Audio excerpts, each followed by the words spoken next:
শাইইন কলবান ওয়া কলবুল কোরআনি সূরাতু ইয়াসিন। সব জিনিসের একটা কলব আছে, হৃদয় আছে, অন্তর আছে, আর কোরআনের কলবের নাম হচ্ছে সূরা ইয়াসিন।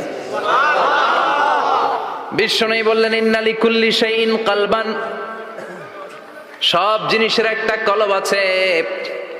ওয়া ইন্না কলবাল কোরআনি সূরাতু ইয়াসিন, আর কোরআনের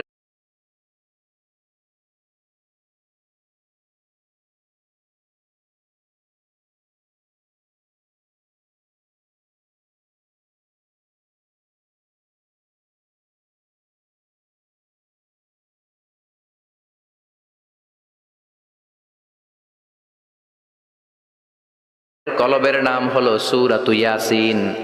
মান ক্বারাআ সূরাতা ইয়াসিন মাররা ওয়াহিদা, একবার সূরাতু ইয়াসিন, দেহে একটা গোশতের টুকরা আছে, ইযা সালুহাত সালুহাল জাসাদু কুল্লু, এই দেহের গোশতের টুকরা যদি ভালো হয়ে যায়, এই দেহের গোশতের টুকরাটা যদি পচে যায়, পুরো দেহটারে নষ্ট। নবী বললেন আলা ওয়াহিয়াল কলব, ওই টুকরাটার নাম হলো কলব।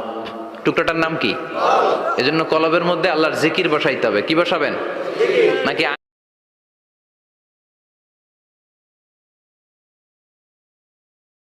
আয়না বসাবেন? আয়না মোর নবীর কলবে আয়না বসায় নাই নবী। সাইয়েদনা আবু বকর, ওমর ফারুক, কেউ আয়না বসাইছে? আবু হানিফা, শাফিঈ, এরা কলবের মধ্যে আয়না বসাইছে? বসাইছে জিকির। চিল্লায় বলেন বসাইছে কি?